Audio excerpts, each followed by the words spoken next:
TCIL यानी telecommunication consultant India limited के project director हैं। आपने देश विदेश की यात्राएं की हैं। आप अपने अनुभवों को कविताओं व कहानियों के माध्यम से लोगों तक पहुंचाते रहते हैं। आपको भारतीय उच्चायोग मॉरिशस और विश्व हिंदी सचिवालय मॉरिशस से हिंदी लेखन के लिए अनेक पुरस्कार प्राप्त हुए हैं। श्री धर्मेंद्र कुमार सिंह जी, नमस्कार। नमस्कार। स्टूडियो में आपका हार्दिक स्वागत है। श्री धर्मेंद्र जी, आप उन दुर्लभ लोगों में से हैं जो पेशे से इंजीनियर हैं, फिर भी साहित्य सृजन से जुड़े हुए हैं। इंजीनियरिंग और हिंदी साहित्य लेखन दो अलग अलग क्षेत्र हैं। आपके जीवन में इनका मिलन कैसे हुआ? बहुत बहुत धन्यवाद पहले मुझे यहाँ आमंत्रित करने के लिए और मॉरिशस की जनता से जुड़ने के लिए। मैं बहुत दिनों से इस सोच में था कि कैसे यहाँ की जनता से संपर्क स्थापित किया जाए और उनसे जुड़ा जाए। आमतौर पे ये धारणा रही है कि इंजीनियरिंग जो है बहुत ही शुष्क क्षेत्र है, इसके रहने वाले या इंजीनियर बनने वाले लोग साहित्य का सृजन नहीं कर सकते। लेकिन अब चूंकि मेरी शिक्षा दीक्षा हिंदी में हुई है और हिंदी जो है भाषा, वो साहित्य के क्षेत्र में, साहित्य में उसमें बड़े बड़े कवियों लेखकों का योगदान रहा है, भंडार कह सकते हैं आप साहित्य का। तो मेरा भी, जो मेरे अध्यापक लोग रहे थे शुरू से, उन्होंने साहित्य के बारे में काफी हमें अपना ज्ञान दिया। तो कभी कभी जब मैं यहाँ जैसे मॉरिशस में आ गया तो इतना सुंदर देश देखा मैंने, तो अपने आप कभी कभी लगता है कि कुछ साहित्य की रचना कर डालूं। कविताएं फूट पड़ती है, लेखन जो है फूट पड़ते हैं। अर्थात पेशा कोई भी हो, अगर एक व्यक्ति साहित्य लेखन से जुड़ जाता है तो पेशा बाधक नहीं होता। एकदम नहीं होता। दोनों, आप कोई पेशा कर रहे हो, साहित्य का आप एक शौकिया तौर पे भी कर सकते हैं। श्री धर्मेंद्र जी, आप साहित्यकार हैं। आप साहित्य के किन विधाओं में अपनी रचनाएं लिखते हैं? जी, आपकी बात बहुत ही अच्छा प्रश्न पूछा आपने। शुरुआत तो मैंने की थी कुछ कविताओं के साथ, छोटी छोटी कविताएं लिखनी मैंने शुरू की थी।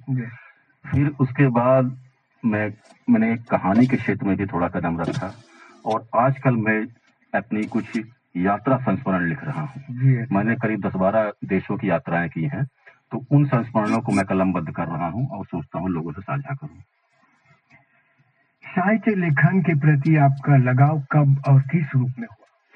साहित्य और लेखन मेरा छूट गया था इंजीनियरिंग कॉलेज में प्रवेश के साथ ही। फिर काफी समय, तकरीबन 20 वर्षों तक मैं इससे दूर ही रहा, क्योंकि इंजीनियरिंग की पढ़ाई और तत्पश्चात कार्य क्षेत्र में अंग्रेजी भाषा का ही प्रयोग ज्यादा हुआ। फिर क्या हुआ, एक दिन एक बिछड़े हुए मेरे पुराने मित्र से मुलाकात हो गई। बचपन में मेरे विद्यालय में साथ पढ़े हुए थे हम लोग, और इंटरनेट की आभासी दुनिया में दुआ सलाम हुई। ऐसे नहीं मिले। इंटरनेट आपको पता है आजकल इतना व्यापक हो गया, कौन कहाँ से कैसे मिल जाए। तो उसके बाद उन्होंने अपने एक ब्लॉग का लिंक भेजा, उन्होंने ब्लॉग बनाया। जब मैंने वो ब्लॉग देखा तो उसमें उनके द्वारा हिंदी में लिखे कई लेख, कविताएं और कहानियां पढ़ने को मिली। तो मैंने सोचा, जब ये मेरा मित्र अमेरिका में रहते हुए इतनी अच्छी हिंदी लिख रहा है तो मैं भी करता हूँ प्रयास, और मैंने भी अपना ब्लॉग बनाया और लिखना शुरू कर दिया। आप कवि हैं, कृपया हमारे श्रोताओं को बताइए कि आप किस प्रकार की कविताएं लिखते हैं? मैंने अपनी कविताओं को किसी सीमा में नहीं बांधा, जो भी विषय मन को भाया उसे लयबद्ध कर दिया। मैंने कुछ कविताएं बच्चों के ऊपर लिखी हैं, तो कुछ व्यंग भी, कुछ अपने विभाग के ऊपर भी लिख डाली हैं। हमारे दिल्ली कार्यालय में होली की पूर्व संध्या पे कवि सम्मेलन आयोजित होता है। बाहर के कवि बुलाए जाते हैं। एक बार उसी मंच पे विभागीय लोगों को भी समय दिया गया अपनी कविताएं प्रस्तुत करने का। तो मैंने एक लघु कविता अपने विभाग के ऊपर ही सुना दिया, जो लोगों ने बहुत अच्छी तरह पसंद की, जो कि लोगों से जुड़ी हुई थी, उनकी कार्यशैली से जुड़ी हुई थी। यहाँ मॉरिशस में भारतीय उच्चायोग वर्ष में एक बार विभागीय कविता का प्रतियोगिता आयोजित करता है हिंदी पखवाड़े के दौरान। आपको पता है हिंदी पखवाड़ा होता है साल में। तो भारत के सरकारी कार्यों में सितंबर मास में यह पखवाड़ा मनाया जाता है। तो इसमें भी मुझे कई पुरस्कार मिले हैं। आप ये बात स्वीकार करेंगे कि कुछ लोग स्वतः सुखाई के लिए कविताएं लिखते हैं, आपका क्या प्रयोजन है? मेरे साथ भी यही है, जो विषय मन को छू गया उस पर लिख डाला और सोशल मीडिया पर भी शेयर कर दिया। कभी नहीं सोचा कि इसे धनोपार्जन का माध्यम बनाया जाए। मॉरिशस आने के पश्चात मन में विचार आया हिंदी में कुछ प्रकाशित करवाने का, लेकिन कोई पत्रिका या अखबार हिंदी का नहीं मिला, कोई मंच नहीं मिला जिससे मैं अपने विचारों को साझा कर सकूं, अपने लेखन को साझा कर सकूं। तो मैंने अपनी कुछ कहानियों का अंग्रेजी में अनुवाद करके यहाँ के अंग्रेजी अखबार में द न्यूज ऑन संडे में भी प्रकाशित किया। ये तो बहुत अच्छी बात है। हमारे श्रोताओं को क्या आप अपनी कोई कविता सुना सकेंगे? जरूर जरूर। जब से मैं मॉरिशस आया इस नैसर्गिक सुंदरता को समेटे हुए लघु द्वीप के ऊपर लिखने की सोच ही रहा था। सोचता था कैसे हमारे पूर्वज भारत से यहाँ आए होंगे, किन परिस्थितियों में उन्हें अपना देश, अपनी मिट्टी छोड़ने को मजबूर किया होगा। फिर एक दिन मैंने अपनी कल्पना को एक कविता के रूप में लिपिबद्ध कर दिया। इसे मैंने किसी मंच पर अभी तक साझा नहीं किया है, आज पहली बार यहाँ सुना रहा हूँ। कविता का शीर्षक है एक गिरमिटिया की जीवन यात्रा। गिरमिटिया आपको पता है, जो लोग आए थे उस जमाने में। ओझा को बुलवाया, मंदिर में शीश नवाया, 11 ब्राह्मण खिलवाया, चारों धाम चक्कर लगाया, कई चतुर्थी का व्रत करवाया, फिर भी ईश्वर को तरस न आया, 7वां बच्चा भी मृत पाया। कोई एक परिवार में ऐसा चल रहा था भारत में। दिन महीने बीते, बीत गए साल, फिर कहीं मिला उसे खुशी का हाल, जिंदा बेटा पैदा हुआ, बजाए ढोल ताल, बूढ़ी काकी चिल्लाए चुप रह बेताल। कोई बूढ़ी अम्मा दादी माँ थी। क्या ये बच पाएगा, मुझे है मलाल, न पूछे यमदूत कोई, जो नाम रखे बेकार, बुद्धू घूरा चिरकुट रखो या रखो चंडाल। गांव में ये मान्यता है कि अगर कोई बच्चा बीमार है, बच नहीं रहा है, तो कोई खराब नाम रख दो। जी बिल्कुल, तो उसको नजर नहीं लगेगी। तो दादी माँ ने ये सुझाव दिया, तो बुद्धू नाम रख दिया।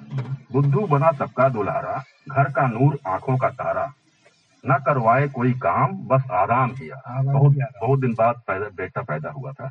न करे खेती न कोई किसानी, देखते ही देखते आ गई जवानी। हो गया लगन, सब दुल्हन को निहारे, पर अगले ही रात पिता पर लोग सिधारे।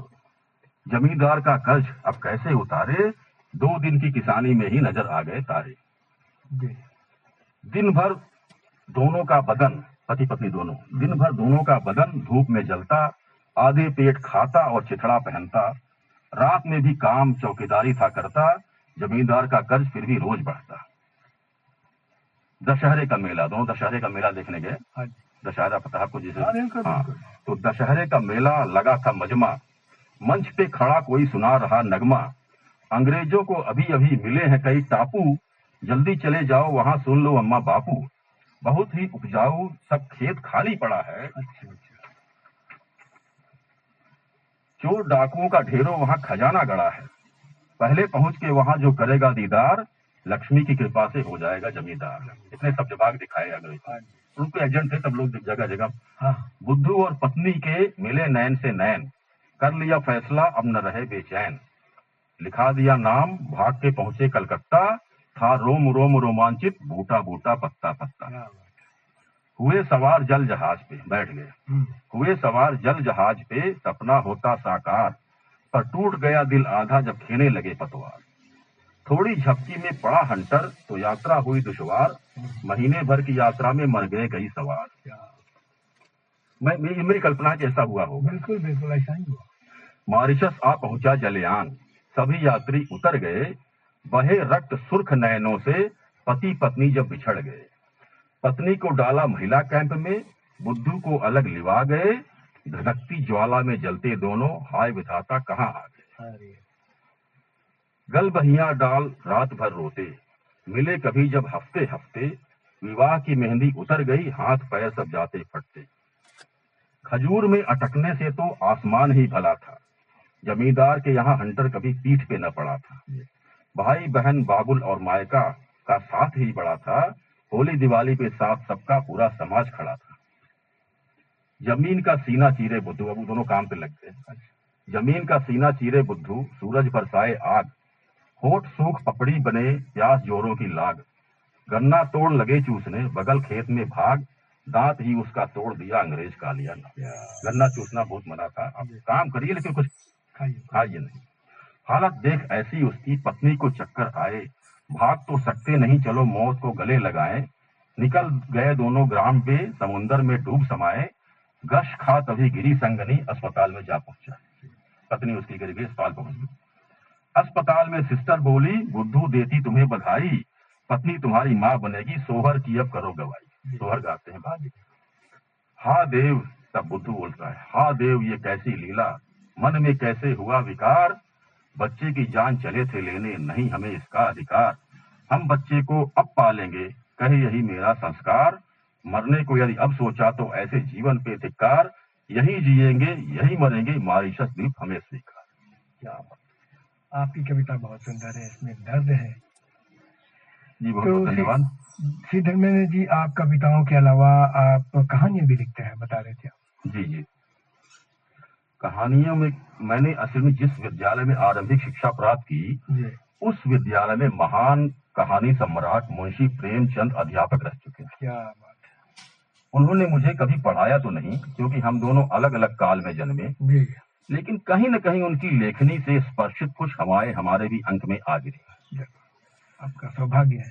प्रेमचंद जी इतने ज्यादा लोकप्रिय क्यों हुए? क्योंकि उनकी भाषा बहुत सरल थी। उन्होंने समाज के अत्यंत ज्वलंत विषयों पे अपनी लेखनी चलाई।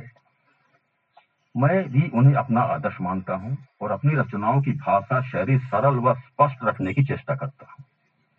आपको जानकर आश्चर्य होगा कि अपने जीवन में लिखी गई मेरी पहली कहानी घर, इसका शीर्षक घर था, को अंतरराष्ट्रीय प्रथम पुरस्कार मिला इसी वर्ष विश्व हिंदी सचिवालय द्वारा, यही मॉरिशस में। और माननीय लीला देवी दोखन लक्ष्मण जी ने वो पुरस्कार दिया मुझे, यही इंदिरा गांधी सभागार में। बधाई हो आपको। ये धन्यवाद। किस प्रकार की कहानियां आप लिखना पसंद करते हैं? कृपया अपनी कुछ कहानियों के बारे में कुछ हमें बताइए। कहानियां मेरी, जैसे मैंने कहा कि कोई मैं व्यंग भी लिखता हूँ, कुछ मैं उसमें मेरे काफी लोगों के समाज से जुड़े हुए इमोशंस होते हैं, उसे भी मैं उकेरता हूँ। तो हर तरह की कहानियां मैं लिखता हूँ। तो प्रिय श्रोताओं, आज का हमारा क्षितिज कार्यक्रम समाप्त होने जा रहा है। मैं आपको याद दिला दूं कि आज आप श्री धर्मेंद्र कुमार सिंह जी को सुन रहे थे।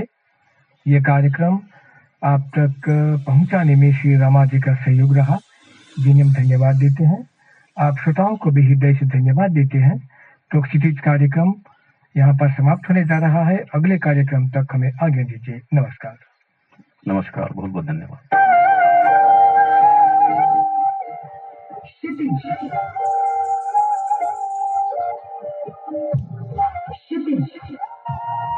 एक सार्थक यात्रा नई क्षितिज की ओर, जिसमें आप सभी का हार्दिक स्वागत है।